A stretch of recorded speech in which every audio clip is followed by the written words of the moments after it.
барын жегісі келген, и баласына біреуін береді, өзі біреуін алады. Жеп тұрған кезде күйеуі айтады, мен бұны балаға алып келдім ғой, сен неге жеп жатсың дейді. Ұрысқан соң жегісі келмейді ғой любой адам. Берген қолына болды, жемеймін деп кетіп бартқан, и енесіне барған, енесі ұрысқан неге екеуің ұрысып жатсыңдар деп ше.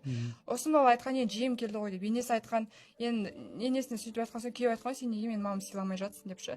Сен менің мамама сөз қайдарасың деп, короче. И ол туалетчаға кетіп қалған, мен подружкам туалетке келіп, қол жуған кезде қайтып ұрысып басталған ғой сол жақтан. Ұрсысқан, одан кейін келіп ұрған екен оны. Тұрмысқа шыққанына 2 жыл болыпты. 2 жылда Мадина шамамен енді сіздің есіңізде бары неше рет таяқ жеді дәл осылай? 5-6 рет ғой примерно. 5-6 рет. Қазір ресми дерек бойынша өз-өзіне қол салды дейді. Енді құрбыңызды сіз танисыз, білесіз, сырласасыз. Өз-өзіне қол салатын қыз ба еді? Сабалған іздер бар. Шыбықтың ізі бар сабалған. И мына жақта тырналған, қызарып тұр. Одан кейін аяғының бәрі синяк. Қазір мен жуынтырып шықтым, басына былай кесіп тастаған, тігіп тастаған.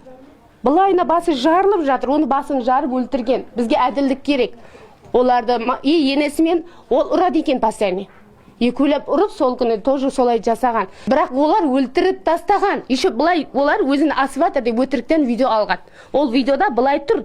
Әйел адамның тұрысына ұқсамайды. Аяқ көрінбейді вообще. Шелек пе, 5 литрлік бутилка ма сондай затқа ұқсайды. Вообще шелекке де ұқсамайды, өзін асқанға да ұқсамайды. Өзін асса адамның аяғы былай тұрады. Дұрыс па?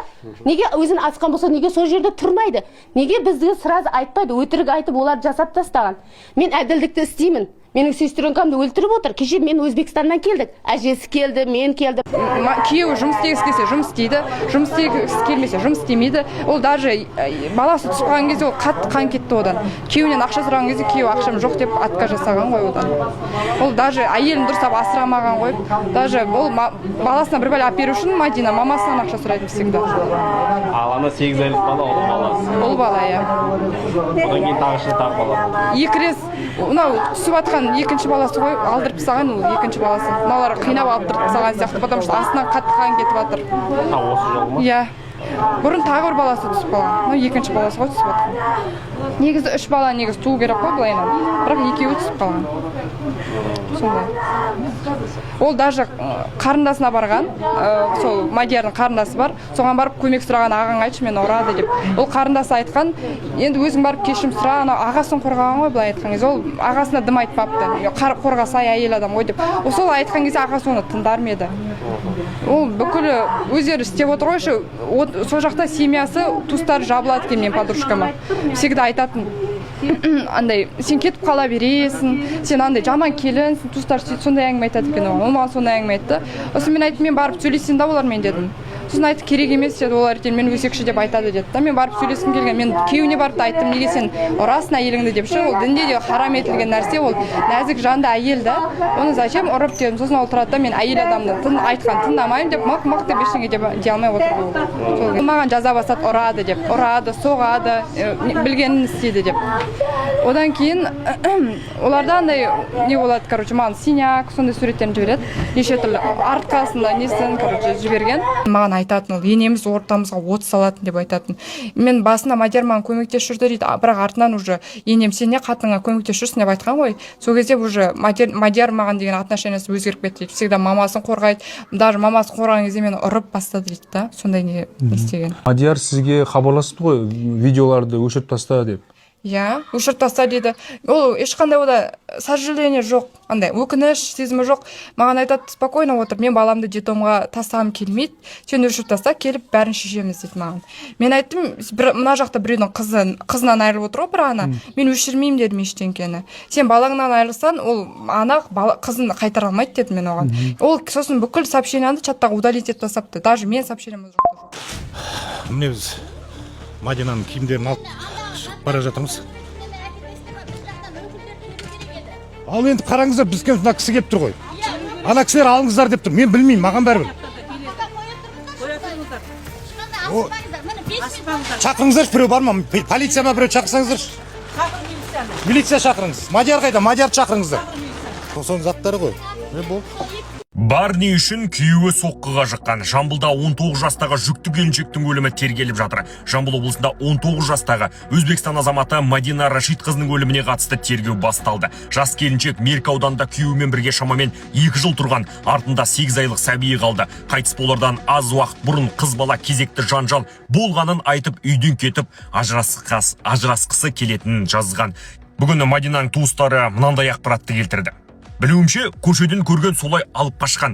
Бір махаббатпен үйленді дей алмаймын, араларында жылулық болмаған дейді Нұрила ханым. Күйеуі Мадияр 23 жаста, ресми түрде еш жерде жұмыс істемейді, тек қосымша табыспен күн көреді. Мадинаны да қамтамасыз ете алмаған тәрізді дейді. Сонымен қатар қорқытпақшы болған Мадина ата-енесімен күйеуімен Жамбыл облысы Меркі ауданында тұрады. Оның қайтыс болғанын естігеннен кейін анасы барған. Сол кезде аяқ қолының, белінің көгергенін, тырнағының астынан топырақ жиналғанын көреді. Біреу оны сүйрелеп, Мадина жер тырнағанға ұқсайды. Бастапқыда ата-енесі мәйітханада сараптама өткізген. Оған марқұмның анасы қатыспаған. Кейін Мадинаның туыстары келіп, екінші рет сараптама жасайды. Сол жерде біреулер қорқытқан көрінеді. Ол туралы Мадинаның анасының сіңілісі Нұрила Арстановаға айтып береді. Мәйітханаға барғанда бір қара көлік келген. Балам Таразда құзырлы органда жұмыс істейді деп әбден боғау сөз айтқан. Туыстары тіпті Мадинаның денесін алып қояма деп қорқытты дейді Нұрила ханым. Бүгін 17 тамызда Мадинаның денесі жер қойнауына тапсырылды. Жаназасы Алматыда Мадинаның анасының үйінен шығарылды. Бірақ ата-енесі күйеуі келмеген. Бұл не сұмдық, қадірлі жігіттер. Біз қызды басында аялаймыз, содан кейін аямаймыз. Тіпті Барни үшін талас деген білмеймін енді. Бұл сұмдық дүние. Сол баланы дүниеге әкелген Мадина ғой. 62 тамырын иіп, ақ сүтін берді, 9 ай көтерді. Сол үшін ұру, кез келген ұсақ түйекке ұра беру. Білмеймін мен. Бұл айуандық па, не болып барамыз?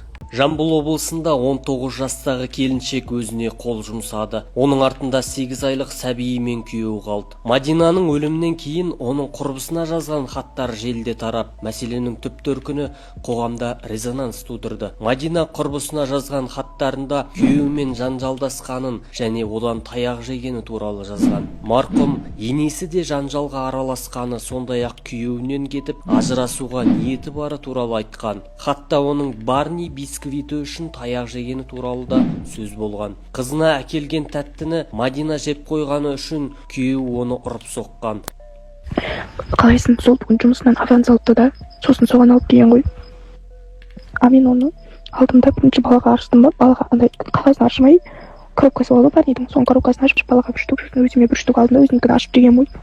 Соған маған ұрып мені. Келесі күні Мадина құрбысына үйіне кеткісі келетінін айтып, 15.000 теңге қарыз сұраған. Ал құрбысы Зейнептің айтуынша, оның қарызға беретін ақшасы болмаған. Кейін Мадинаның қайтыс болғанын оған енесі хабарлаған. Ол түнде асылып қалған күйінде табылды. Қазір полиция бұл жағдай бойынша өзін-өзі өлтіруге дейін жеткізу бабымен тергеу жүргізіп жатыр. Мадина Өзбекстан азаматы, ал күйеуі Қазақстан азаматы екені айтылды. Олар шамамен 2 жыл некеде тұрған.